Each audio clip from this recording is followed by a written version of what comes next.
दवा की फिलॉसफी वो फील्ड है जो हेल्थ और दवा से जुड़ी सबसे जरूरी बातें समझने की कोशिश करती है। इसमें दवा से जुड़ी सोच, रिसर्च और प्रैक्टिस पर बात होती है। ये बातें बहुत पुराने वक्त से चली आ रही हैं।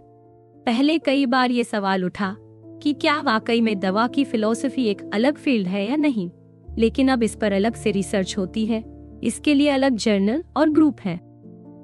दवा की फिलॉसफी की अपनी पहचान है और इसमें कुछ खास सवाल और परेशानियां हैं जिन पर चर्चा होती है। इसमें कई बार सही गलत और वैल्यू की बातें आती हैं, लेकिन बायोएथिक्स यानी नैतिकता की बातें एक अलग फील्ड मानी जाती हैं। फिर भी दवा की फिलॉसफी बायोएथिक्स में होने वाली बहसों की नींव बनती है, क्योंकि ये दवा की बुनियादी बातों को समझाती है। दवा की फिलॉसफी ने साइंस की फिलॉसफी में भी बड़ा योगदान दिया है, खासकर वजह, एक्सपेरिमेंट और साइंस की नॉलेज को लेकर। इसके साथ ही दवा और हेल्थ की रिसर्च और प्रैक्टिस के तरीकों और मकसदों पर भी बात होती है। आमतौर पर यह फिलॉसफी पश्चिमी सोच से जुड़ी है, लेकिन अब दूसरे देशों और अलग तरीकों की दवा को लेकर भी रिसर्च हो रही है। इसमें ज्यादा फोकस दवा से जुड़ी फिलॉसफी की बातों पर ही होता है। सबसे जरूरी सवाल ये है कि हेल्थ यानी सेहत और बीमारी को कैसे समझा जाए। अक्सर लगता है कि सेहत और बीमारी क्या है, ये तो सबको पता है। जब किसी को बुरा महसूस होता है तो वो डॉक्टर के पास जाता है ताकि सेहत ठीक हो जाए। लेकिन कई बार लोग डॉक्टर के पास ऐसे भी जाते हैं जब उन्हें बीमारी नहीं होती, जैसे गर्भवती होना जो बीमारी नहीं है, या हाई ब्लड प्रेशर जो अक्सर महसूस नहीं होता। इसी वजह से बीमारी और सेहत के बीच की लाइन बहुत धुंधली है। इसमें ये भी परेशानी है कि इंसान में बहुत अलग अलग तरह की चीजें हो सकती हैं और कुछ लोग मानते हैं कि कई बीमारियां समाज के बनाए हुए ख्याल हैं। सेहत और बीमारी को समझने में दोनों ही बात आती है। एक तो हकीकत कैसी है और दूसरी ये लोग उसे कैसे देखते हैं। ये बातें आम लोगों और डॉक्टरों दोनों के लिए सच हैं। इन बातों को समझना इसलिए जरूरी है क्योंकि तय करता है कि लोग कब और कहां इलाज करवाते हैं और समाज उन्हें बीमार मानता है या नहीं। कई बार इलाज मिलने का हक भी इसी पर निर्भर करता है। बीमारी का मतलब सिर्फ समझाना या बताना नहीं है, बल्कि इसे ठीक करने की कोशिश भी करनी होती है। इसी वजह से ये जानना बहुत जरूरी है कि बीमारी और सेहत क्या है, क्योंकि इसका असर लोगों की जिंदगी और उनके अच्छे रहने पर पड़ता है। अक्सर लोग बीमारी और बीमार होने को एक जैसा मानते हैं, आम लोग भी और कई बार डॉक्टर भी। बीमारी का मतलब है शरीर के किसी हिस्से या पूरे शरीर में तकलीफ या परेशानी होना। ये परेशानी शरीर के अंदरूनी कारणों से हो सकती है, जैसे कुछ बीमारियां बाहर की वजह से हो सकती है, जैसे कोई इन्फेक्शन, या दोनों का मिलाजुला असर हो सकता है। कुछ लोग मानते हैं कि बीमारी और बाकी परेशानियों में कोई पक्की लाइन नहीं है, जैसे छोटे कद, मोटापा या सिर दर्द भी कुछ लोगों के लिए बीमारी हो सकते हैं तो कुछ के लिए नहीं। बीमारी का ख्याल हर समाज में आम है और शायद ये एक तरह से सब जगह पाया जाता है, क्योंकि ये साफ तौर पर दिखाता है कि किसी इंसान को कोई दिक्कत है और दवा उसे कम या ठीक कर सकती है। इसके उलट बीमार होने का मतलब ज्यादा अपने अनुभव से जुड़ा होता है, जैसे दर्द या परेशानी महसूस करना। इसमें आमतौर पर वो बदलाव आते हैं जो समाज के हिसाब से ठीक नहीं माने जाते और इसी वजह से लोग मदद लेने डॉक्टर के पास जाते हैं। बीमारी या सिकनेस का मतलब होता है जब किसी इंसान की हालत को समाज में अच्छा नहीं माना जाता। बीमारियों पर रिसर्च सिर्फ समझने के लिए नहीं होती, बल्कि इलाज, रोकथाम और देखभाल के लिए भी होती है। जब कोई बीमार होता है तो उसे समाज में कुछ जिम्मेदारियों से छूट मिल जाती है, जैसे काम से छुट्टी मिल जाना या घर के काम ना करना। साथ ही बीमारी की वजह से इंसान को दोष भी नहीं दिया जाता, भले ही वो बीमारी कैसे भी आई हो। हालांकि कुछ मामलों में ऐसा नहीं होता, लेकिन ज्यादातर लोग बीमारी और सेहत को ऐसे ही समझते हैं। आजकल दवा की फिलॉसफी में बीमारी को आमतौर पर इंसानी शरीर के काम करने के तरीके से जोड़ा जाता है। कुछ लोगों का मानना है कि बीमारी वही है जिसमें शरीर का कोई हिस्सा या उसका काम बिगड़ जाता है या बाहर की वजह से शरीर की ताकत कम हो जाती है।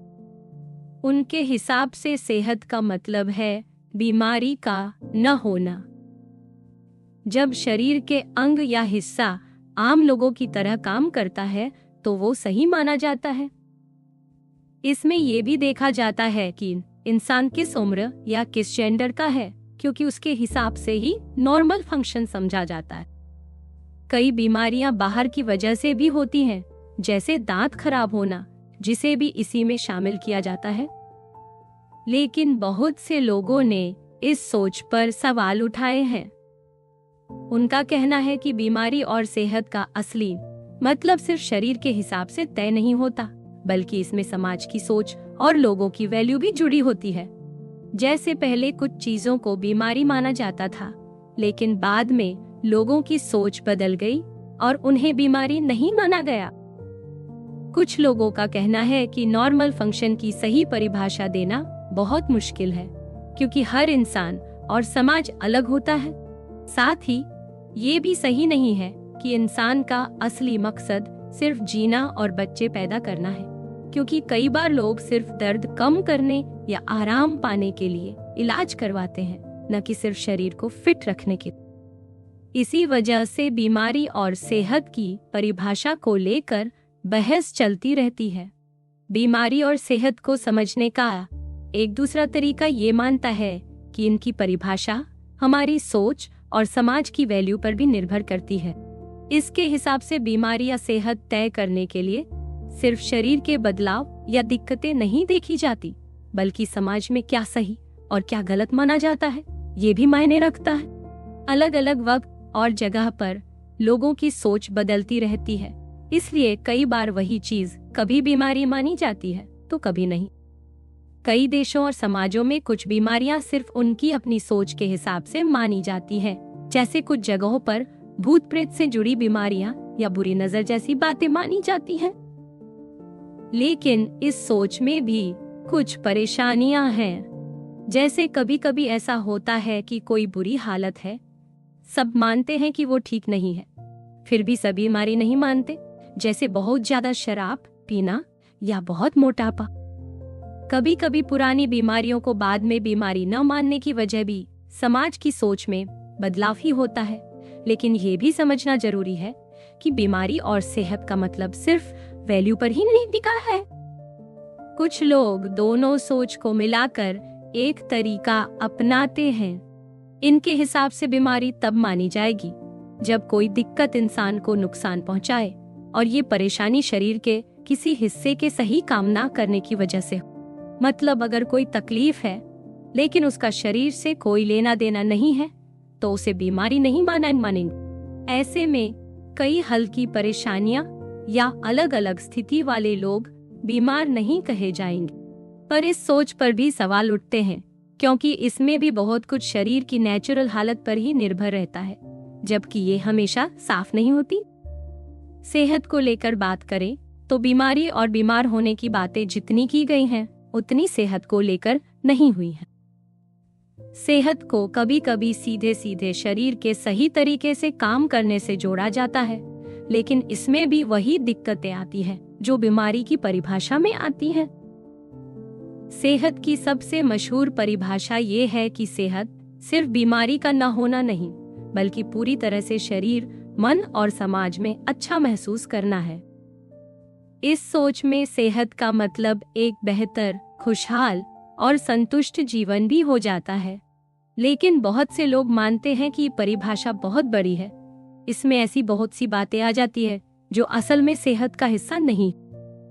इसी वजह से सेहत, बीमारी और बीमार होने की असली पहचान क्या है, इस पर हमेशा चर्चा होती रहती है।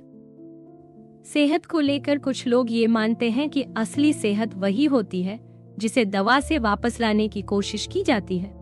ऐसे में अगर कोई दिक्कत सेहत से जुड़ी नहीं है, जैसे सुंदरता के लिए सर्जरी करवाना या गर्भपात, तो इन्हें दवा का हिस्सा नहीं माना जाएगा। कुछ लोग सेहत को इंसान की मन और शरीर की ताकतों से जोड़कर देखते हैं, यानी वो कितनी आसानी से अपने जीवन के काम कर सकता है और अपने सपने पूरे कर सकता है। ऐसे में सेहत का मतलब सिर्फ बीमारी का न होना नहीं है, बल्कि इंसान का अपनी जिंदगी को खुलकर जी पाना भी है। कई बार ऐसा होता है कि इंसान को कोई बीमारी है, फिर भी उसकी सेहत अच्छी मानी जाती है क्योंकि वो अपने काम कर पा रहा है। एक और सोच ये कहती है कि सेहत और नॉर्मल होने को एक जैसा मानना ठीक नहीं है। नॉर्मल का मतलब कभी कभी सिर्फ आम या सबसे ज्यादा होने वाली चीज होता है, और कभी कभी इसका मतलब सही होना भी होता है। इसलिए सेहत को सिर्फ नॉर्मल से नहीं जोड़ा जा सकता, बल्कि असली सेहत वो है जिसमें इंसान अपनी जिंदगी के हालात के हिसाब से खुद को बदल सके। बीमार पड़े तो ठीक हो जाए, यानी सेहत का मतलब हालात से लड़ने की ताकत होना है। बीमारी तब मानी जाती है जब इंसान की ये ताकत कम हो जाती है। कुछ लोग ये भी मानते हैं कि बीमारी या सेहत की परिभाषा तलाशना बेकार है, क्योंकि हर हालत में अलग अलग परिभाषा ज्यादा काम आती है। कई बार डॉक्टर के लिए भी असली सवाल ये नहीं होता कि कोई बीमार है या नहीं, बल्कि ये होता है कि इंसान अपनी हालत में खुद को अच्छा महसूस करता है या नहीं। कुछ लोग बीमारी की जगह मलेडी शब्द इस्तेमाल करने को कहते हैं, जिसमें हर वो दिक्कत आ जाती है जो इंसान की सेहत पर असर डालती है, फिर चाहे वो बीमारी हो, चोट हो, कमजोरी हो या कोई ऐसी परेशानी हो जो दिखती भी ना हो। इसका फायदा ये है कि हर तरह की परेशानी को एक ही नजर से देखा जा सकता है, लेकिन इसमें भी वही दिक्कतें आती हैं जो बीमारी की परिभाषा में आती हैं, क्योंकि ये भी कुछ हद तक शरीर असली हालत पर टिका है। बीमारी और सेहत को समझने का एक और तरीका ये है कि इंसान के शरीर या दिमाग की हालत को अलग अलग तरीके से बताया जाए, लेकिन ये ना कहा जाए कि वो नेचुरल है या नहीं, ठीक है या नहीं, नॉर्मल है या नहीं। इसमें असली बात ये देखी जाती है कि किस हालत को हम अच्छा मानते हैं और किसे नहीं। इसका फायदा ये है कि कई बार जिन बीमारियों को लेकर बहस होती है, उन्हें इस नजरिए से ज्यादा साफ समझा जा सकता है। इससे पता चलता है कि इंसान की असली हालत क्या है और हम उसे कहां पहुंचाना चाहते हैं। बीमारी और सेहत जैसे शब्द हमेशा पूरी बात को नहीं समझा पाते, लेकिन ये तरीका उस फर्क को अच्छे से दिखा सकता है।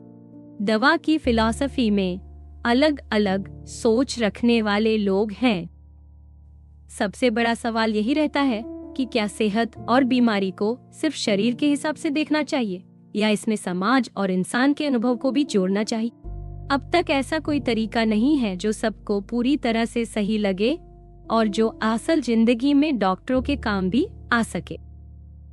कुछ लोग मानते हैं कि दवा की फिलॉसफी को हकीकत में लोगों की मदद करनी चाहिए।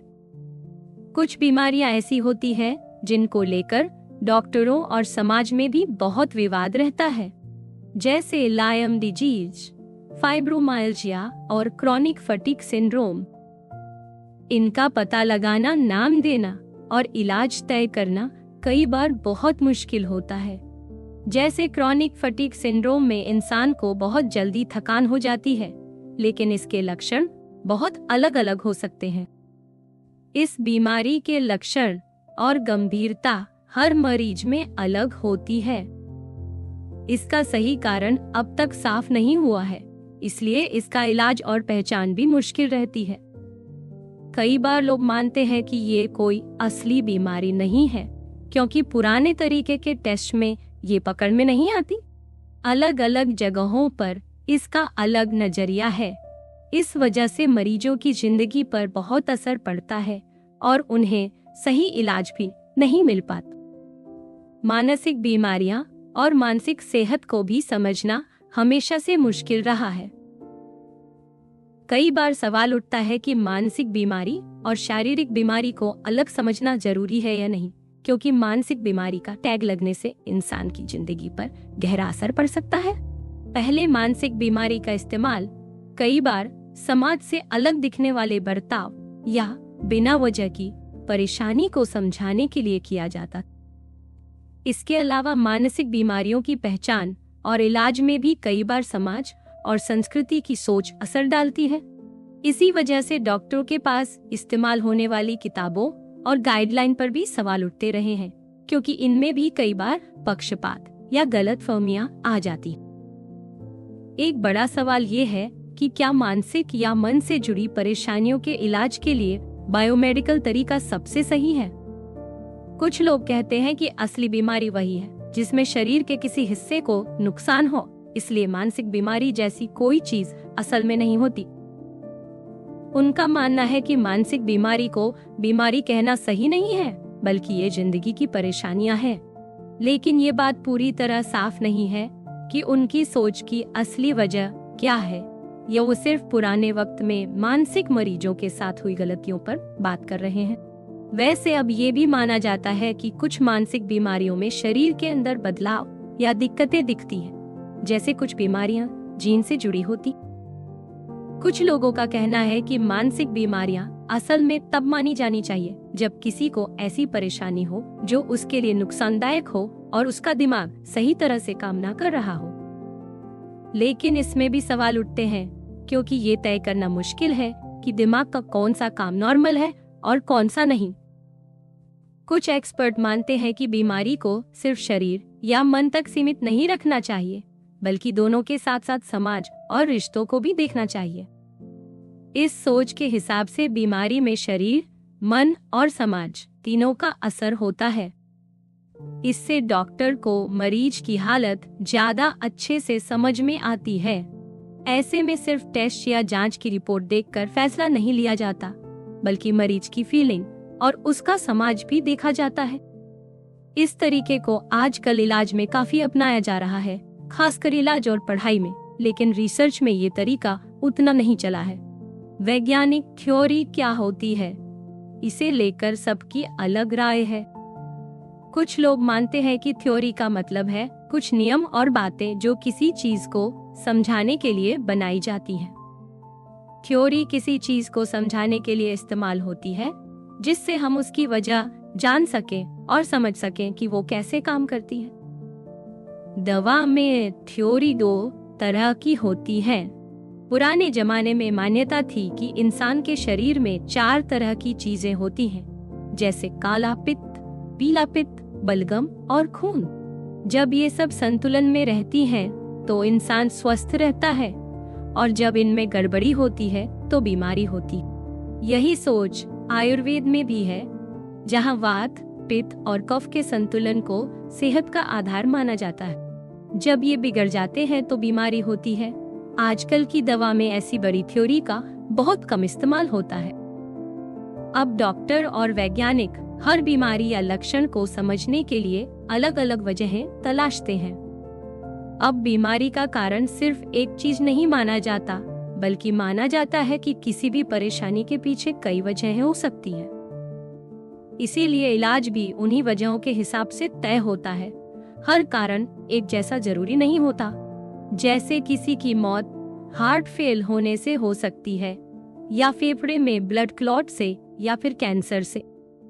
किसी को कैंसर इसलिए हुआ क्योंकि उसके जीन में बदलाव आ गया, या उसने तंबाकू का इस्तेमाल किया, या उसके आसपास का माहौल खराब था।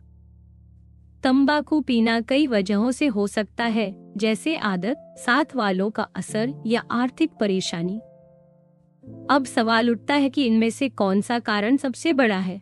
इसका जवाब उस मौके पर निर्भर करता है। डॉक्टर के लिए एक कारण जरूरी हो सकता है, तो रिसर्च करने वाले के लिए दूसरा कारण अहम हो सकता है। सबसे अच्छा जवाब वही है जिससे हम उस बीमारी को रोकने या कंट्रोल करने के बारे में कुछ कर सकें। इसलिए कई बार बीमारी के इलाज में भी यही तरीका अपनाया जाता है। आजकल दवा की फिलॉसफी में इस बात पर बहस होती है कि बीमारी का असली कारण बताने के लिए हर बार उसके मैकेनिज्म या सिस्टम का पता होना जरूरी है या नहीं। कभी कभी बीमारी की वजह एकदम साफ नहीं होती, फिर भी इलाज मिल जाता है। कुछ लोग मानते हैं कि बीमारी को समझने और रोकने के लिए उसका असली कारण या सिस्टम समझना बहुत जरूरी है। वहीं कुछ मानते हैं कि सिर्फ ऊपर ऊपर की वजह जानकर भी कई बार इलाज किया जा सकता है। बहुत से वैज्ञानिक मानते हैं कि सबसे अच्छा तरीका है कि बीमारी को उसके अंदर से, यानी शरीर के सिस्टम और बदलावों को देखकर समझा जाए। जैसे ये जानना कि तंबाकू के धुएं में कौन सी चीजें हैं जो कैंसर का कारण बनती हैं, किसका शरीर कितना कमजोर है। इससे हमें बीमारी को रोकने या उस पर काबू पाने में मदद मिलती। इसी वजह से आज की दवा में बीमारी के छोटे छोटे कारणों को जानना और उस पर काम करना बहुत जरूरी माना जाता है। ये मानना सही नहीं है कि अगर हमें बीमारी के अंदरूनी कारण पूरे तरह से नहीं पता तो हम उसका इलाज या समझ नहीं सकते। जैसे जब ये पता चला कि तंबाकू पीने से फेफड़ों का कैंसर होता है, उस समय भी डॉक्टरों के पास उसका असली कारण पूरी तरह साफ नहीं था। फिर भी तंबाकू के कारण अलग अलग जगहों और लोगों में फेफड़े के कैंसर का असर समझ में आ गया। इसी वजह से सरकारों ने तंबाकू की डिब्बियों पर चेतावनी लिखवाना शुरू किया, बिना ये जाने कि इसके पीछे असली वजह क्या है। इसीलिए कई विशेषज्ञ मानते हैं कि दवा में एक ही तरीका अपनाना जरूरी नहीं है। कई बार एक से ज्यादा वजह और तरीके समझना और अपनाना फायदेमंद होता है। दवा की दुनिया में भी यही तरीका अपनाया जाता है। अब बात करें रिडक्शनिज्म और होलिज्म की। रिडक्शनिज्म का मतलब है बीमारी के पीछे छुपे छोटे छोटे कारणों या सिस्टम को ढूंढना। आजकल खासकर जीन और डीएनए के लेवल पर इसका बहुत ध्यान दिया जाता है। इसके उलट होलिज्म का मतलब है बीमारी को इंसान की पूरी हालत और अनुभव के हिसाब से देखना, जैसे मरीज कैसा महसूस करता है या उसके जीवन पर बीमारी का क्या असर पड़ता है। बहुत सारी बीमारियां ऐसी होती है जिन्हें सिर्फ जीन या किसी एक वजह से नहीं समझा जा सकता, क्योंकि उनमें और भी कई बातें जुड़ी होती हैं। कुछ लोग कहते हैं कि सिर्फ जीन या छोटी छोटी चीजों पर ध्यान देने से बहुत जरूरी बातें छूट जाती हैं, खासकर तब जब बहुत सारी बीमारियों का इलाज जीन से जुड़ा नहीं होता और कभी कभी जीन में बदलाव का असर भी सीधे सीधे दिखाई नहीं देता। अगर हम सिर्फ जीन पर ध्यान देंगे तो हर बीमारी और हर इंसान की अलग पहचान और उनके अनुभव की अहमियत कम हो जाती। कुछ एक्सपर्ट मानते हैं कि जीन और माहौल दोनों मिलकर ही इंसान की सेहत और बीमारियों को तय करते हैं। कोई भी बीमारी एक ही वजह से नहीं होती, बल्कि उसमें जीन, माहौल, खान पान, सोच और समाज की बातें सब मिलती हैं। इसलिए जरूरी है कि दवा में सिर्फ एक नजरिया न रखा जाए, बल्कि कई स्तर पर सोचा जाए और इलाज किया जाए, ताकि हर मरीज को सही और पूरा इलाज मिल सके। एविडेंस बेस्ड मेडिसिन यानी सबूतों पर आधारित इलाज का मतलब है कि मरीज का इलाज करने के लिए सबसे अच्छी और पक्की जानकारी का इस्तेमाल किया जाए। ये तरीका इस सोच के खिलाफ शुरू हुआ था कि सिर्फ डॉक्टर का अनुभव और पुराने तरीके ही सही हैं। अब इलाज के लिए नए रिसर्च और ताज़ा जानकारी को ज्यादा महत्व दिया जाता है। इस सोच में अलग अलग तरह के रिसर्च और सबूतों को उनकी क्वालिटी के हिसाब से एक पायदान पर रखा जाता है। सबसे ऊपर माने जाते हैं रैंडमाइज्ड कंट्रोल ट्रायल, यानी वो स्टडी जिसमें मरीजों को 2 या ज्यादा ग्रुप में बांटा जाता है, जिसमें एक ग्रुप को नई दवा दी जाती है और बाकी को पुरानी दवा या प्लेसिबो यानी नकली दवा दी जाती है। किसे कौन सी दवा मिलेगी ये बिल्कुल रैंडम तरीके से तय होता है, जिससे किसी भी तरह की गड़बड़ी या पक्षपात न हो। मरीजों और डॉक्टरों को भी नहीं पता होता कि किसको असली दवा मिल रही है और किसको नकली। इसके बाद सभी के रिजल्ट देखे जाते हैं और फिर फैसला होता है कि दवा कितनी असरदार है। ऐसे ट्रायल इसलिए खास माने जाते हैं क्योंकि इनमें कई तरह की गलती या भेदभाव का खतरा बहुत कम हो जाता है। कभी कभी इलाज से फायदा इसलिए भी दिख सकता है क्योंकि बीमारी खुद ही ठीक हो जाती है या डॉक्टर जाने अनजाने उन्हीं मरीजों को बेहतर इलाज दे देते हैं। लेकिन जब मरीजों को रैंडम तरीके से बांटा जाता है तो ये सब कम हो जाता है। इसी वजह से ये तरीका सबसे पक्का और सही मान जाता है और इसे दवा की दुनिया में गोल्ड स्टैंडर्ड भी कहा जाता है। इस तरह इलाज का फैसला अब सिर्फ अनुभव या अंदाज पर नहीं, बल्कि ताजा और मजबूत सबूतों पर लिया जाता है, जिससे हर मरीज को बेहतर और भरोसेमंद इलाज मिल सके। कोई भी ये नहीं कहता कि रैंडमाइज्ड कंट्रोल ट्रायल यानी RCT खराब तरीका है। ये तरीका इसलिए अच्छा माना जाता है क्योंकि इसमें गलतियों और पक्षपात की संभावना कम हो जाती है। लेकिन जब इसे सबसे ऊंचे स्तर का सबूत या गोल्ड स्टैंडर्ड कहा जाता है तो कई लोग ये सोच लेते हैं कि बिना RCT के इलाज पर भरोसा नहीं किया जा सकता या फिर ये तरीका हमेशा एकदम सही नतीजा देता है। कई एक्सपर्ट मानते हैं कि ये बात पूरी तरह सही नहीं है। कुछ बातें हैं जिन पर सवाल उठते हैं, जैसे ये मानना कि रिजल्ट को सही परखने के लिए रैंडम तरीके से मरीजों को बांटना ही जरूरी है। लेकिन कई बार और भी वजहें हो सकती हैं जिनकी वजह से नतीजा सही दिखता है जबकि असल में ऐसा नहीं होता। अगर किसी ग्रुप में जानबूझकर या अनजाने में कोई बदलाव आ जाए तो रिजल्ट पर असर पड़ सकता है। अगर मरीजों को रैंडम तरीके से बांटा भी जाए तो भी कई बार ग्रुप के लोग एक जैसे नहीं होते। अगर मरीजों की संख्या कम हो तो एक ही ग्रुप में खास किस्म के लोग ज्यादा हो सकते हैं, जिससे नतीजा बदल सकता है। यही वजह है कि जब ऐसे फर्क नजर आते हैं तो उन्हें फिर से बैलेंस किया जाता है या रिजल्ट में बदलाव कर दिया जाता है। एक और बात यह भी है कि सिर्फ RCT के आधार पर यह साबित नहीं किया जा सकता कि कोई इलाज वाकई असरदार है। सिर्फ आंकड़ों में फर्क देखकर ये नहीं कह सकते कि इलाज ही उसका कारण है, क्योंकि और भी छुपे हुए कारण हो सकते हैं। असल में और भी कई तरीके हैं जिनसे हम सही वजह जान सकते हैं, जैसे कुछ और तरह की स्टडी या ऑब्जर्वेशनल रिसर्च। इन तरीकों में भी अगर सब बातें सही तरह से की जाए तो वो भी पक्के नतीजे दे सकते हैं। इसलिए इलाज के लिए सिर्फ एक ही तरीका या एक ही तरह की स्टडी पर भरोसा करना ठीक नहीं है। सबसे जरूरी है कि जितने भी सबूत हैं उनका ध्यान से और सोच समझकर इस्तेमाल किया जाए ताकि मरीज को सबसे सही और अच्छा इलाज मिल सके। एक बहुत जरूरी बात यह है कि RCT के नतीजे हर बार सभी मरीजों पर एक जैसे सही बैठे, ऐसा जरूरी नहीं है। ट्रायल में आमतौर पर ऐसे मरीजों को चुना जाता है जो खास शर्तों पर खरे उतरते हैं। जैसे कई बार बुजुर्ग या दूसरी बीमारियों वाले मरीजों को ट्रायल में शामिल नहीं किया जाता, लेकिन बाद में वही दवा इन्हीं मरीजों को दी जाती है। कई बार फाइनेंस की वजह से ट्रायल किसी देश में किया जाता है और दवा किसी दूसरे देश में बेची जाती है। ऐसे में ट्रायल के नतीजों को सभी लोगों पर सीधा लागू नहीं किया जा सकता। RCT का सबसे बड़ा फायदा ये है कि इसमें मरीजों को रैंडम तरीके से बांटने से किसी भी एक तरह के मरीज ज्यादा या कम नहीं हो जाते, जिससे रिजल्ट पर कम असर पड़ता है। लेकिन यही काम दूसरे तरीकों से भी किया जा सकता है, जैसे सख्त नियम बनाकर बाहर के लोगों से मरीजों को ग्रुप में बांटना या दोनों ग्रुप को मिलते जुलते लोग बनाना। एक और बहस है कि सिर्फ ट्रायल के नतीजों पर ही भरोसा किया जाए या इलाज का असली असर समझने के लिए बीमारी के पीछे के कारण और बॉडी के अंदर चल रहे सिस्टम को भी समझना जरूरी है। कुछ लोग मानते हैं कि दवा कितनी असरदार है, इसका फैसला सिर्फ आंकड़ों से नहीं बल्कि ये भी देखना चाहिए कि दवा शरीर में कैसे काम करती है।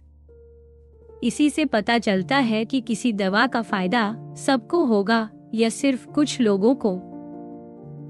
लेकिन कई बार ये बातें भी पूरी तरह साफ नहीं होती, इसलिए इन पर बहुत ज्यादा निर्भर रहना भी सही नहीं है। कुल मिलाकर इलाज का सबसे अच्छा तरीका वही है जिसमें रिसर्च, ट्रायल, मरीज की हालत और बीमारी के कारण इन सब बातों का सही संतुलन हो। तभी मरीज को सबसे ज्यादा फायदा मिलता है। नई दवाओं या इलाज को इंसानों पर इस्तेमाल करने से पहले अक्सर जानवरों पर ट्रायल किया जाता है। जानवरों पर टेस्ट करने से ये भी पता चलता है कि कोई चीज इंसानों के लिए नुकसानदायक तो नहीं। ऐसा करना इसलिए आम है क्योंकि जानवरों पर टेस्ट करना इंसानों के मुकाबले आसान और सस्ता होता है। हालांकि इसमें भी जानवरों को तकलीफ या नुकसान होता है, लेकिन इसे इंसानों पर रिसर्च करने से कम गलत माना जाता है। सबसे बड़ी दिक्कत यह है कि जानवरों पर जो असर होता है वही असर इंसानों पर भी होगा, ऐसा मानना सही नहीं है। जानवर और इंसान दोनों में फर्क होता है। अगर फर्क नहीं होता तो जानवरों पर टेस्ट करना भी जरूरी नहीं होता। असली सवाल ये है कि जो नतीजा हमें जानवरों से मिला है वो इंसानों पर भी वैसा ही होगा या नहीं। कई बार जानवरों पर असर दिखता है लेकिन इंसानों में नहीं होता या उल्टा हो जाता है। कुछ एक्सपर्ट मानते हैं कि जानवरों पर ट्रायल से हमें सिर्फ एक अंदाजा मिलता है कि इंसानों पर क्या असर हो सकता है, लेकिन पक्का भरोसा नहीं किया जा सकता। इसकी वजह यह है कि बहुत सारे ऐसे छोटे छोटे फर्क होते हैं जो बड़ा असर डाल सकते हैं। दूसरी तरफ कुछ लोग कहते हैं कि जानवरों और इंसानों के बीच जो भी असर समझना है उसके लिए असली प्रोसेस या स्टेप्स को अच्छे से देखना जरूरी है।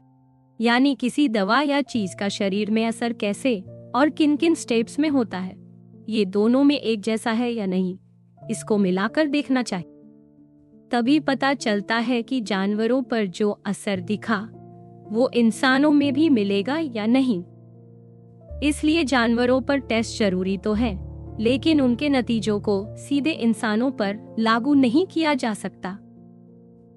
इंसानों पर असर देखने के लिए आखिर में इंसानों पर भी ट्रायल करना ही पड़ता है।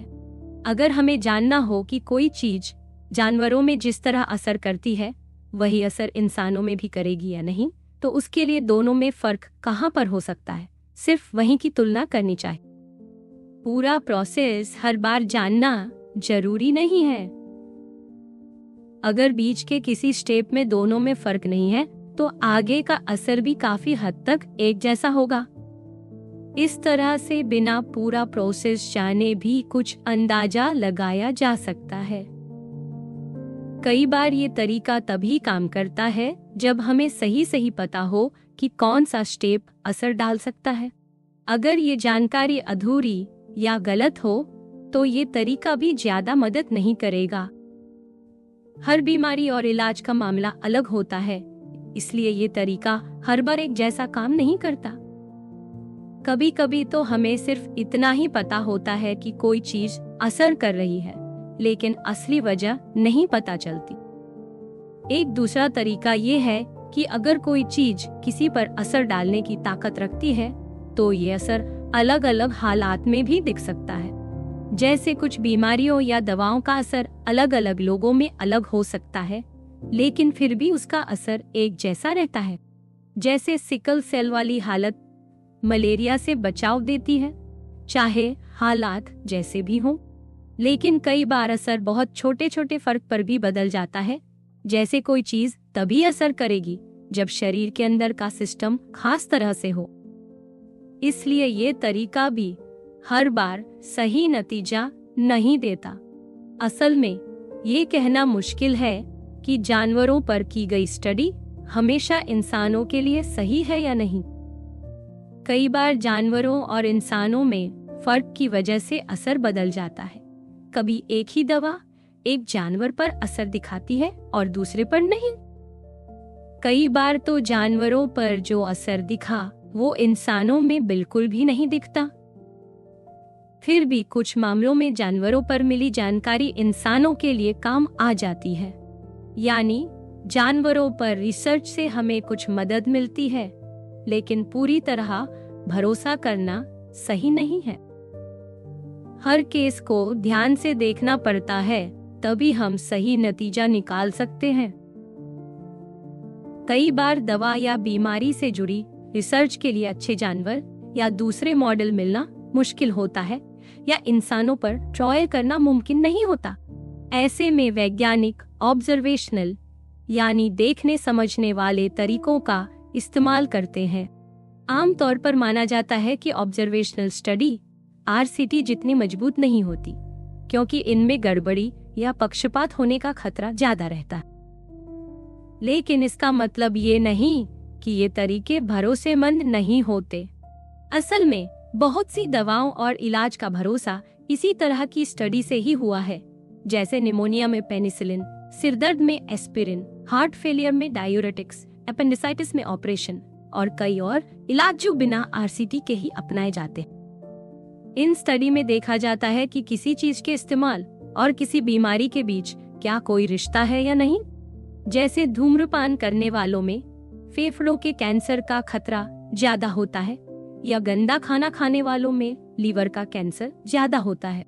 लेकिन ऐसा भी हो सकता है कि कोई और वजह हो या दोनों चीजें आपस में जुड़ी हो या आंकड़ों में ही कोई गलती हो। जैसे अगर अस्पताल में इलाज कराने वाले लोगों में धूम्रपान करने वाले ज्यादा हैं, तो रिसर्च में दोनों के बीच रिश्ता दिखाई देगा, जबकि असल में ऐसा जरूरी नहीं। ऑब्जर्वेशनल स्टडी में अक्सर ये पता लगाने की कोशिश होती है कि कोई और वजह तो नहीं है जो दोनों चीजों को जोड़ रही है। जैसे अगर किसी बीमारी के शुरुआती स्टेज में इंसान को सिगरेट की तलब बढ़ती है या कोई जीन ऐसा है जो धूम्रपान और कैंसर दोनों को जोड़ता है। कई बार आंकड़ों की गड़बड़ी या जांच में गलती की वजह से भी दोनों के बीच झूठा रिश्ता दिख सकता है। आरसीटी में मरीजों को अलग अलग ग्रुप में बांटकर ऐसी गलतियों से बचा जाता है, जबकि ऑब्जर्वेशनल स्टडी में बाद में सोच समझकर बाकी सभी कारणों को एक एक करके बाहर किया जाता है। अगर ये सावधानी बरती जाए तो ऑब्जर्वेशनल स्टडी भी बहुत भरोसेमंद नतीजे दे सकती है। असल में बहुत सारी अहम दवाओं और इलाज का भरोसा इन्हीं स्टडी से बना है। मतलब सिर्फ आरसीटी ही नहीं, बल्कि बाकी रिसर्च भी दवा और इलाज के फैसलों में उतनी ही जरूरी होती है। चाहे कोई भी मान ले कि ऑब्जर्वेशनल स्टडीज आरसीटी से कम मजबूत है, फिर भी दवा की दुनिया इनके बिना नहीं चल सकती। बहुत सारी बातें ऐसी होती हैं जिन्हें आरसीटी से पता करना मुमकिन नहीं होता, जैसे किसी इंसान को नुकसानदायक चीज देकर ये देखना कि उससे बीमारी होती है या नहीं। ऐसा करना न तो ठीक है और न ही मुमकिन। कई बार बीमारी के असर दिखने में कई साल लग जाते हैं, तो इतने लंबे समय तक लोगों को कंट्रोल में रखना भी बहुत मुश्किल होता है। इसी तरह कुछ इलाज ऐसे होते हैं जिनमें डॉक्टर या मरीज दोनों को ही पता होना जरूरी होता है कि क्या इलाज मिल रहा है, वहाँ भी आरसीटी नहीं किया जा सकता।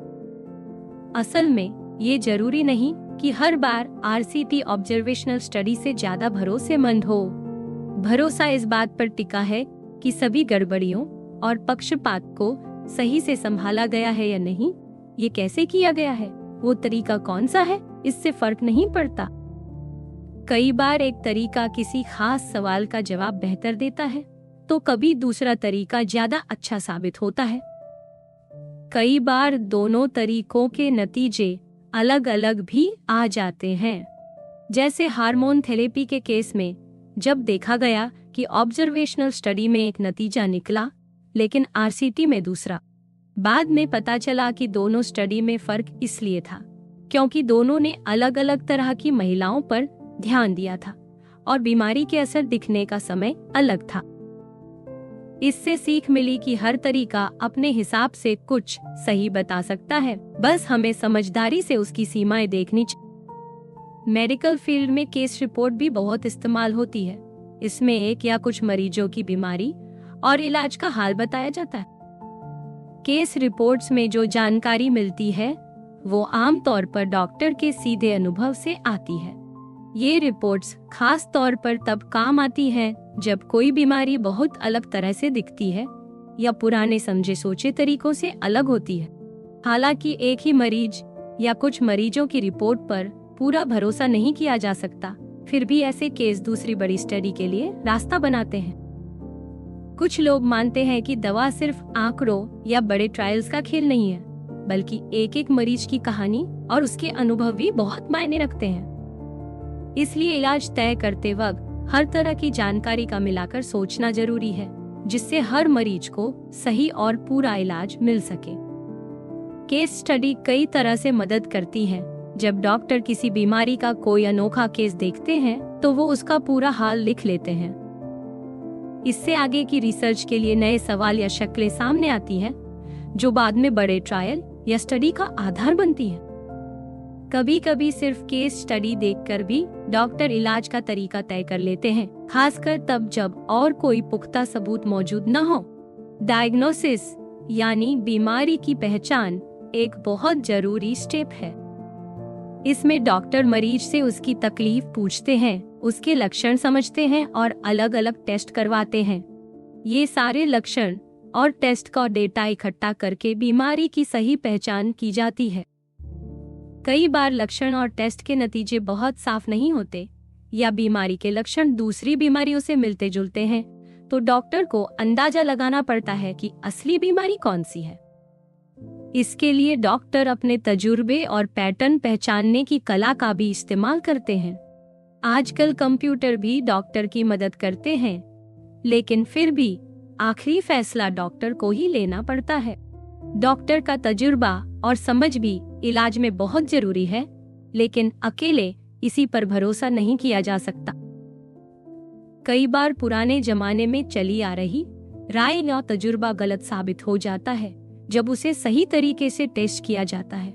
जैसे कुछ इलाज पुराने तजुर्बे से सही लगते थे, लेकिन बाद में रिसर्च में साबित हुआ कि वे फायदेमंद नहीं बल्कि नुकसानदायक थे। इसलिए इलाज में सिर्फ तजुर्बा नहीं बल्कि नए और मजबूत सबूतों को भी देखना जरूरी है।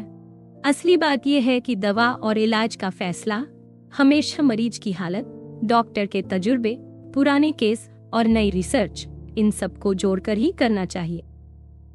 तभी सही और सुरक्षित इलाज मुमकिन है। कई बार इलाज सही है या नहीं, इसका गलत अंदाजा सिर्फ जानकारी की कमी से ही नहीं होता, बल्कि डॉक्टर और मरीज के रिश्ते की वजह से भी परेशानियां आती हैं। मरीज चाहता है कि उसे अच्छा इलाज मिले, लेकिन उसके पास उतनी जानकारी नहीं होती, इसलिए वो डॉक्टर पर भरोसा करता है। इलाज में कभी कभी गड़बड़ी भी हो जाती है, क्योंकि डॉक्टर पूरी मेहनत से इलाज न करे या मरीज के लिए सबसे अच्छा इलाज न चुने। कई बार मरीज को पता ही नहीं चलता कि डॉक्टर ने कितनी मेहनत से इलाज किया, इसलिए डॉक्टर के पास मौका होता है कि वो अपने हिसाब से इलाज दे। अगर डॉक्टर और मरीज सिर्फ अपने फायदे के बारे में सोचें, तो इलाज का पूरा सिस्टम ही बिगड़ सकता है। इसी वजह से मेडिकल फील्ड में बहुत सख्त नियम कायदे बनाए जाते हैं और डॉक्टरों को कुछ कस्मों की भी याद दिलाई जाती है ताकि वो सही फैसले ले। इसके बाद भी डॉक्टरों के पास इतना पावर होता है कि वो अपनी सहूलियत के लिए या अपने किसी फायदे के लिए दवाई या इलाज बदल सकते हैं। बहुत सारे डॉक्टरों के दवा कंपनियों से भी कुछ न कुछ रिश्ते होते हैं। कई बार उन्हें दवा कंपनियों से पैसे या तोहफे मिलते हैं। हो सकता है डॉक्टर पैसे की वजह से नहीं, लेकिन जानकारी या प्रमोशन की वजह से ही कुछ दवाइयों को ज्यादा याद रखे या सुझाए। इसी वजह से इलाज के फैसले में यह जरूरी है कि सबसे मजबूत और ताजा रिसर्च और सबूत देखे जाएं। मान लो कोई अच्छी स्टडी या ट्रायल बताता है कि एक दवा ज्यादा असरदार है, तो सिर्फ डॉक्टर के पुराने अनुभव या निजी फायदे की वजह से कमजोर दवा सुझाना सही नहीं होगा। मगर कभी कभी कुछ अच्छे कारण भी हो सकते हैं जब पुराने तरीके की दवा ज्यादा ठीक बैठे। दूसरी बात यह भी है कि ज्यादातर स्टडी या ट्रायल पूरे लोगों के एक ग्रुप पर किए जाते हैं, पर हर मरीज अलग होता है। कभी कभी जो इलाज औसतन सबसे असरदार निकला है, वो हर मरीज पर वैसे ही असर नहीं करता। कुछ लोगों में साइड इफेक्ट भी ज्यादा हो सकते हैं जो ट्रायल के वक्त पता नहीं चलते। जैसे कोई दवा किसी बीमारी के लक्षणों में राहत देती है, पर उसी दवा से किसी मरीज को डिप्रेशन या कोई और तकलीफ हो जाती है, तो ये बातें ट्रायल में सामने न भी आई हो, पर उस मरीज के लिए वो दवा नुकसानदेह हो सकती। इसलिए हर इलाज में मरीज की असली हालत, उसके बाकी लक्षण, उसके लिए सबसे जरूरी क्या है, इन सब बातों को देखकर ही डॉक्टर को फैसला लेना चाहिए। असली मकसद है मरीज की सेहत और भलाई को बेहतर बनाना। सिर्फ बीमारी का इलाज करना ही काफी नहीं है। सच ये है कि एक्सपर्ट भी इंसान ही होते हैं और उनके फैसले भी कई बार गलत हो जाते हैं। दिमागी तौर पर इंसान में बहुत तरह की गड़बड़ियां होती हैं। जैसे कई बार उन्हें अपने फैसलों पर जरूरत से ज्यादा भरोसा होता है, या वे पुराने नतीजों को देखकर कहते हैं कि उन्होंने तो पहले ही जान लिया था। कई बार सीधा सीधा तरीका मशीन से भी अच्छा काम करता है, जबकि इंसान सोचते रह जाते हैं। इसका एक उदाहरण गोल्डबर्ग रूल है, जिसमें बस कुछ टेस्ट के नंबर जोड़ घटा के बताया जाता है कि मरीज को कौन सी मानसिक दिक्कत है और ये तरीका असली डॉक्टरों के मुकाबले ज्यादा सही निकला। ऐसे कई झूठे भरोसे और समझदारी की गलतियां हैं जिन्हें दिमागी बीमारी की तरह देखा जाता है। इनसे बचने के लिए जरूरी है कि डॉक्टरों को आंकड़ों और हिसाब किताब की सही जानकारी दी जाए और कंप्यूटर की मदद ली जाए। लेकिन यह भी सच है कि मशीन या कोई ट्रेनिंग कभी पूरी तरह सही फैसला नहीं ले सकती, खासकर जब बात सही गलत में फर्क करने की हो या जब फैसले में पैसे या खुद के फायदे का लालच शामिल हो। अब अगर किसी एक एक्सपर्ट की सोच में गलती है तो उसके नुकसान से बचने के लिए कई बार फैसले ग्रुप में मिलकर लिए जाते हैं। इसमें कई तरह के एक्सपर्ट, कुछ आम लोग और दूसरे लोग शामिल होते हैं। ये सब मिलकर राय बनाते हैं ताकि कोई एक का झुकाव या लालच असर न दिखाए। मगर इसमें भी दिक्कतें आती हैं, जैसे कई बार कुछ लोग अपनी बात मनवाने में माहिर होते हैं या कई बार ग्रुप में दबाव की वजह से सब एक जैसी राय बना लेते हैं जो जरूरी नहीं कि सही। कभी कभी जिन एक्सपर्ट ने किसी टॉपिक पर रिसर्च की होती है उन्हें बाहर ही कर दिया जाता है ताकि उनका निजी फायदा फैसले में न आए। पर यह भी हमेशा सही तरीका नहीं है, क्योंकि जो असली एक्सपर्ट होते हैं वही सबसे बेहतर समझ सकते हैं। फैसले लेने के लिए कई तरीके अपनाए जाते हैं, जैसे बहुमत का नियम, जिसमें सबसे ज्यादा लोगों की राय मानी जाती। इस तरीके का फायदा है कि अगर हर एक्सपर्ट सही है तो ज्यादा लोग होने पर सही फैसला होने की संभावना भी बढ़ जाती है। मगर अगर एक्सपर्ट खुद गलत हैं, तो जितने ज्यादा लोग होंगे उतनी बार गलत फैसला होगा। कई बार ग्रुप के लोगों में आपसी मतभेद या दबाव की वजह से फैसले उलझ भी सकते हैं। एक और तरीका है डेल्फी मेथड, जिसमें एक्सपर्ट से बार बार उनकी राय पूछी जाती है और हर बार सबकी राय और वजह बता दी जाती है। एक्सपर्ट अपनी राय बदल सकते हैं और धीरे धीरे सबकी राय एक जैसी होने लगती है। जब तय हो जाता है कि अब कोई बदलाव नहीं आ रहा है, तब सबकी राय का औसत ले लिया जाता है। इस तरीके से उम्मीद की जाती है कि धीरे धीरे सटीक फैसला निकल आएगा। इस तरह अकेले एक्सपर्ट की सोच हो या ग्रुप में मिलकर राय बनानी हो, हर तरीके के अपने फायदे और नुकसान हैं। किसी भी फैसले में इंसान की सोच, अनुभव, दबाव और सिस्टम की अपनी कमियां और अच्छाइयां शामिल रहती हैं। समूह में मिलकर कोई भी फैसला लेने का तरीका अपने आप में बहुत बड़ी चुनौती है। कुछ लोग कहते हैं कि विज्ञान में जब दो अलग राय होती है तो सच्चाई जानने के लिए प्रयोग किए जाते हैं, बस राय या बहस से बात नहीं बनती। तो जब दवा या इलाज की बात हो तो भी सिर्फ किसी कमेटी की राय पर भरोसा क्यों किया जाए, सबूत और आंकड़ों को ही क्यों न माना जाए। इसी वजह से कई लोग कहते हैं कि फैसले लेने के लिए ऐसे तरीकों की जगह और ज्यादा मशीन या डेटा पर भरोसा करना चाहिए, जैसे कि बहुत सारी स्टडीज को जोड़कर देखने वाली मेटा एनालिसिस। हालांकि ये भी सच है कि कई बार ग्रुप में मिलकर फैसला लेने की जरूरत बनी रहती है। एक वजह तो ये है कि दवा या इलाज के फैसले में हमेशा सिर्फ आंकड़े या नतीजे ही नहीं देखे जाते, बल्कि मरीज की भलाई और साइड इफेक्ट्स का संतुलन भी देखा जाता है।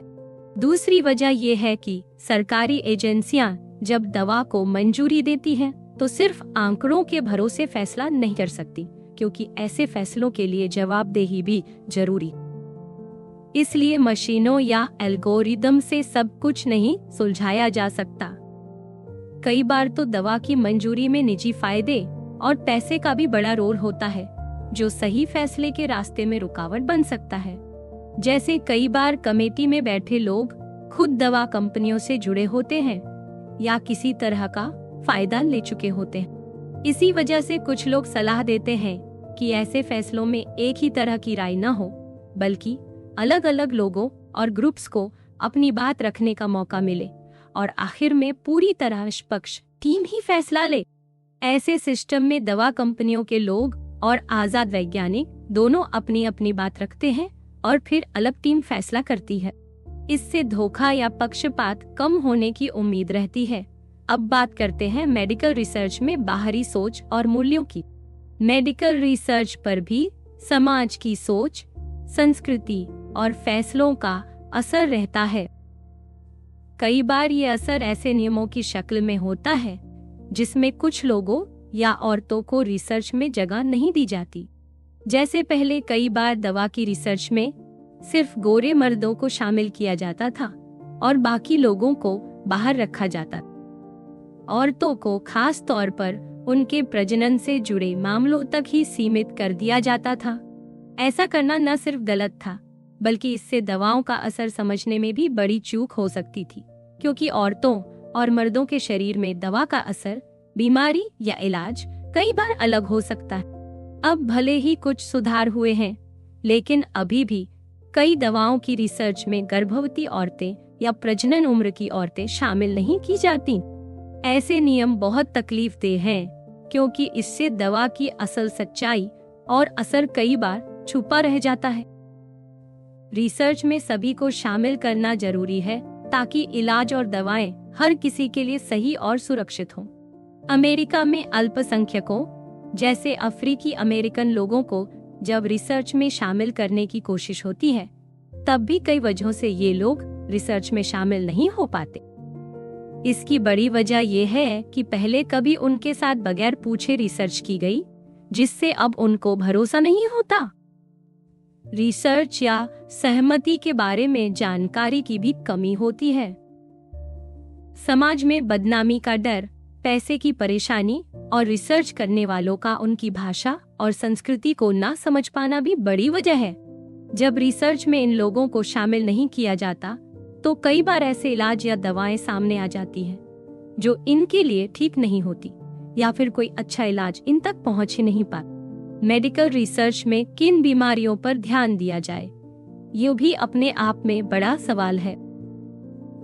कई बीमारियां ऐसी होती हैं जो बहुत कम लोगों में पाई जाती हैं या किसी खास समुदाय या गरीब देशों में ही होती हैं। इन पर रिसर्च इसलिए नहीं होती क्योंकि कंपनियों को लगता है कि इनका इलाज बनाने से फायदा नहीं होगा। ऐसे इलाज को अक्सर अनाथ दवाएं भी कहा जाता है। इसी वजह से कभी कभी मरीज दूसरी बीमारियों की दवाएं अपने लिए इस्तेमाल करने लगते हैं, लेकिन इसमें खतरा ये है कि ऐसी दवाओं के असर और नुकसान के बारे में पूरी जानकारी नहीं मिलती, क्योंकि उनके लिए बाकायदा ट्रायल नहीं। एक और बड़ी दिक्कत रिसर्च के फंडिंग पैटर्न से आती है। बहुत सी दवा कंपनियां रिसर्च को पैसे देती हैं और उनका असली मकसद अक्सर सच सामने लाना नहीं, बल्कि अपने फायदे को बढ़ाना होता है। कई बार रिसर्च में मिले गलत या नकारात्मक नतीजे छुपा लिए जाते हैं। इससे डॉक्टर और मरीजों के पास आधी अधूरी जानकारी पहुंचती है और सही इलाज का चुनाव करना मुश्किल हो जाता है। रिसर्च में अक्सर ऐसा भी होता है कि किस सवाल पर रिसर्च करनी है, कौन सी दवा कितनी मात्रा में देनी है, ट्रायल कब रोकना है, इन सब में कंपनियों का दखल होता है। कभी कभी कंपनियां रिसर्च के नतीजों को छुपा देती हैं या उन्हें अपने हिसाब से बदल देती हैं, जिससे असली तस्वीर सामने नहीं आ पाती। इससे इलाज पर गलत असर पड़ सकता है और मरीजों को नुकसान हो सकता है। अब मेडिकल रिजल्ट्स को अच्छे से समझने और तुलना करने के लिए उन्हें नापना जरूरी है। कई बार हमें ये देखना होता है कि कौन सा इलाज किस बीमारी में ज्यादा असरदार है या किससे मौतें कम होती हैं। कई बार खर्च कम हो ऐसे इलाज को तरजीह दी जाती है। कभी कभी इंटरनेशनल तुलना या इंसाफ के लिए भी बीमारियों के बोझ को नापना पड़ता है, जैसे कौन सी बीमारी से दुनिया में सबसे ज्यादा नुकसान हो रहा है या किस बीमारी के इलाज में पैसा लगाने से सबसे ज्यादा फायदा होगा। आजकल मरीजों से सीधा उनकी राय पूछी जाती है, जैसे इलाज के बाद वे सीढ़ियां चढ़ पा रहे हैं या नहीं, या उनकी जिंदगी पहले से बेहतर हुई या नहीं। इसे ही मरीज द्वारा बताई गई नतीजे कहा जाता है।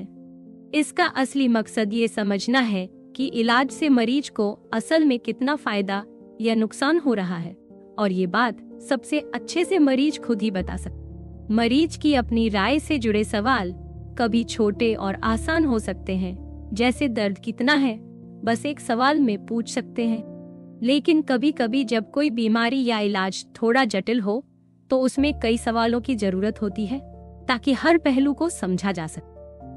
सवालों को इस तरह से बनाया जाता है कि वो जिस चीज को नापना है उसे सही से नाप सके। इसके लिए कुछ खास बातें देखी जाती हैं, जैसे अगर मरीज की हालत नहीं बदली है तो क्या उनके जवाब बार बार एक जैसे रहते हैं। एक ही तरह के सवालों में जवाब में ज्यादा फर्क तो नहीं। अलग अलग लोगों से सवाल पूछे तो जवाब एक जैसे आते हैं या नहीं। जो नापना है, क्या वही सवाल असल में नाप रहे। हालांकि ये बातें सुनने में ठीक लगती है, लेकिन इनको जांचना इतना आसान नहीं है। जैसे अगर मरीज से बीमारी के बारे में सवाल करें तो हर किसी की बीमारी और अनुभव अलग अलग होते हैं, इसलिए सबके जवाब में फर्क आ सकता है। कई बार सवाल बहुत आसान हो सकते हैं, लेकिन अगर बीमारी या दिक्कत कई तरह की हो तो एक जैसे सवाल सही नतीजे नहीं देंगे। हर टेस्ट या सवाल के साथ ऐसी ही अलग परेशानियां हो सकती हैं। अगर एक ही बीमारी के लिए अलग अलग प्रोम्स हैं, तो उनके नतीजे भी अलग अलग हो सकते हैं और किसे सबसे सही माने इसका कोई एक तरीका नहीं है। अब बीमारी का बोझ नापने के लिए एक तरीका है डिसेबिलिटी एडजस्टेड लाइफ ईयर्स या डाई। इसमें देखा जाता है कि बीमारी या किसी हादसे की वजह से कितने साल की जिंदगी कम हो गई या कितने साल इंसान ठीक से जी नहीं पाया। जैसे अगर किसी की मौत चगास नाम की बीमारी से 63 साल की उम्र में होती है, जबकि बाकी लोगों की औसत उम्र 83 साल है, तो 20 साल जिंदगी कम मानी जाएगी।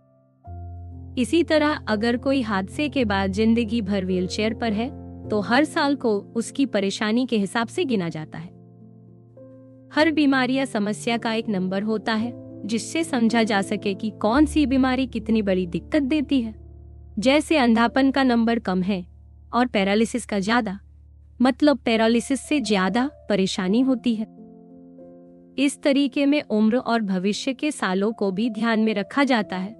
जैसे किसी की अंधता जवानी में आए तो ज्यादा असर डालेगी, और अगर कोई 30 साल तक विकलांग रहेगा तो आगे के सालों की गिनती भी कम कर दी जाती है। हर समाज, माहौल और सुविधा के हिसाब से ये नंबर अलग हो सकते हैं, इसलिए इसे लेकर भी कई सवाल उठते हैं। कई बार एक ही बीमारी अमीर देश में कम तकलीफ देती है और गरीब या पहाड़ी इलाके में ज्यादा, लेकिन नापने का तरीका एक जैसा ही रहता है। इन नंबरों को तय करने में कई देशों की राय लेता है ताकि समाज की पसंद को भी ध्यान में रखा जाए, लेकिन फिर भी हर फैसला सबको एक जैसा अच्छा लगे ये जरूरी नहीं। इसलिए हमेशा ये समझना जरूरी है कि जो भी नतीजा निकाला जाए वो किसके लिए और किस नजरिए से है।